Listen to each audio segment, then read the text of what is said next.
Assalamualaikum warahmatullahi wabarakatuh. Di sini saya Kerenina Bunga Cehantika, NRP 31123041 dari Prodi Teknik Informatika, mau mempresentasikan alir proses reproduksi dan produk multimedia. Nah, alir proses produksi produk multimedia itu dibagi menjadi 3: pre-production, production, dan post-production. Pre-production itu adalah pada prinsipnya proses ini meliputi proses penuangan ide, produk, perencanaan proses produksi, penyusunan dokumentasi, penyusunan tim, membangun prototip, pengurusan hak cipta, dan penandatanganan kontrak dan pembiayaan. Nah, ini diagram alir pre-production ya. Setelah itu, production. Proses ini terdiri dari pembuatan konten multimedia yang diperlukan, pemrosesan konten, pembuatan program atau software yang diperlukan, mengintegrasikan konten dan software, merevisi desain, membangun alpha version. Hampir semua fungsi produk sudah dibangun, diimplementasikan, dan diintegrasikan. Pengujian awal produk, pengevaluasian produk, dan merevisi software dan konten. Berdasarkan pada hasil evaluasi dan membangun beta version, semua fungsi produk sudah dibangun, diimplementasikan, dan diintegrasikan, tetapi belum diuji secara lengkap. Untuk diagram alirnya seperti ini. Next, ke post production. Post production ini terdiri dari proses pengujian beta version, mengevaluasi dan merevisi software dan konten berdasarkan pada hasil pengujian versi beta, merilis golden master dari produk multimedia dan menyimpan semua material yang dipakai dalam proses produksi. Produk dengan tahan golden master ini yang akan dipasarkan, dipublishkan melalui multimedia communication yang memungkinkan. Nah, ini diagram alir dari post production. Setelah itu kategori multimedia, content production, dan multimedia communication. Apa sih multimedia content production itu? Multimedia content production itu adalah penggunaan dan pemrosesan beberapa media, contohnya teks, audio, graphics, animation, video, dan interactivity yang berbeda untuk menyampaikan informasi atau menghasilkan produk multimedia. Contohnya musik, video, film, game, entertainment, dan lain-lain. Atau penggunaan jumlah teknologi yang berbeda yang memungkinkan untuk menggabungkan media. Dalam kategori ini, media yang digunakan adalah media teks, media audio, media video, media animasi, dan sebagainya. Multimedia production. Ini contoh dari skemanya.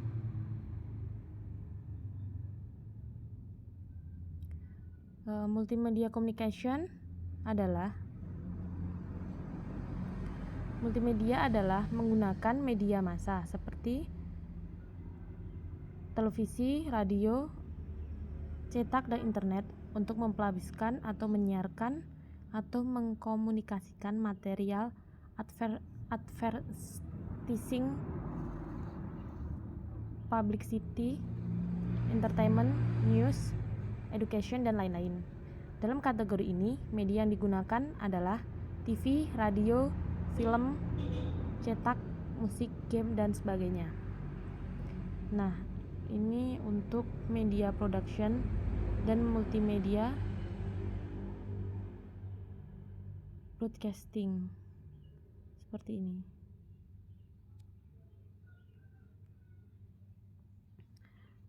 keterkaitan antara multimedia production dengan multimedia publishing. Itu seperti ini multimedia. Multimedia itu kayak percabangan antara television, film, musik, dan sebagainya. Di dalam multimedia itu ada radio, game, printing, dan sebagainya. Terus ini production vs communication. Media teks bisa TV, film, cetak, game. Terus kalau media audio, TV, radio, film, musik, game, entertainment, tutorial. Terus pengembangan multimedia. Proses pengembangan multimedia itu dibagi menjadi 4: perencanaan dan pembiayaan, desain dan produksi, pengujian atau testing, pengiriman atau delivering. Nah, ini perencanaan dan pembiayaan. Definisi tujuan dan cakupan, sasaran pemirsa, pengaturan isi, perkiraan biaya, kebutuhan hardware, kebutuhan software, bentuk tim multimedia. Perencanaan dan pembiayaan. Definisi, tujuan, dan cakupan. Apa tujuan pembentukan proyek? Definisikan ruang lingkup atau batasan proyek. Pertimbangan berapa lama waktu untuk mengembangkan proyek. Pertimbangan pengetahuan dan keterampilan yang dibutuhkan. Pertimbangan bagaimana untuk mengatur proyek. Perencanaan dan pembiayaan sasaran pemirsa. 1. Pemakai aplikasi atau penerima informasi. 2. Kepada siapa proyek dibuat. 3. Lakukan beberapa penelitian latar belakang tentang A. Sasaran pemirsa karena ini akan berpengaruh. B. Kompleksitas desain. Pertimbangkan faktor-faktor berikut: umur, latar belakang pengetahuan atau pendidikan, latar belakang teknologi, bahasa, jenis kelamin, latar belakang ekonomi, dan profesi. Perencanaan dan pembiayaan. Pengaturan materi isi. Isi atau informasi akan menentukan ukuran suatu proyek. Isi produksi tergantung pada ketersediaan sumber daya yang ada. Pertimbangan sebelum menentukan materi isi. Perolehan hak untuk menggunakan sumber dari luar. Digitalisasi gambar, audio, dan video. Produksi materi terdiri dari teks, grafik, efek audio, dan animasi. Ketersediaan jumlah informasi harus berdasarkan pada harapan pemirsa. Perencanaan dan pembiayaan bentuk tim multimedia memerlukan sekumpulan keterampilan yang khusus. Yang kedua, sebagian besar waktu proyek multimedia melibatkan banyak orang untuk memproduksi. Setiap orang mempunyai keahlian khusus yang dibutuhkan untuk melakukan tugas tertentu. Contoh anggota tim multimedia dan peraturan: manajer proyek, desainer multimedia, spesialis audio atau video, programmer multimedia. Perencanaan dan pembiayaan. Perkiraan biaya. Terdapat 3 elemen yang dapat bervariasi dalam estimasi proyek. Jika kita mengurangi salah satu elemen tersebut, maka kita harus menambah satu atau 2 yang lainnya. Jika memiliki sedikit waktu mengerjakan proyek, maka butuh biaya dan tenaga lebih banyak. Jika memiliki jumlah tenaga yang tepat, proyek akan memakan waktu yang singkat. Dengan meningkatkan pengeluaran biaya, bisa mengurangi jumlah tenaga yang dibutuhkan dengan menyewa tenaga ahli, dan mungkin menyingkat waktu yang dibutuhkan. Perencanaan dan pembiayaan kebutuhan hardware. Sisi pengembang, hal ini juga untuk harapan pemakai akhir tipe platform hardware. Beberapa tipe komponen yang perlu dipertimbangkan itu seperti perangkat memori dan penyimpanan, perangkat input, perangkat output, dan perangkat komunikasi. Perencanaan dan pembiayaan kebutuhan hardware. Software mahal menawarkan fitur terbaru dan powerful yang membutuhkan keahlian yang tinggi. Akan tetapi, ada software murah yang dapat membantu untuk mengetahui waktu dan untuk mengatur suatu proyek. Beberapa tipe software itu seperti di bawah ini. Pengujian atau testing. Pengujian atau meninjau suatu proyek atau website untuk memastikan proyek bebas gangguan, akurat, memenuhi target, serta secara operasional dan visual, dan telah memenuhi keinginan klien. Setiap fitur dan fungsi harus dicoba, setiap tombol atau link harus diklik. Proses yang sama diulang lagi dan lagi dengan perangkat keras yang berbeda dan dengan kondisi yang beragam. Ada 2 fase pengujian, yaitu pengujian alfa dan pengujian beta. Kalau pengujian alfa itu biasanya oleh pemakai dalam organisasi pengembangan software sebagai bentuk pengujian penerimaan secara internal. Produk yang dievaluasi sering merupakan rancangan awal dari fase pengembangan. Aplikasi mungkin kehilangan bagian isi atau fungsinya. Yang terpenting adalah review konsep, format, interface pemakai, dan tampilan. Penguji mungkin pemakai yang dipilih atau teman baik. Terkadang tim kerja pada proyek yang dapat memberikan masukan atau kritik positif.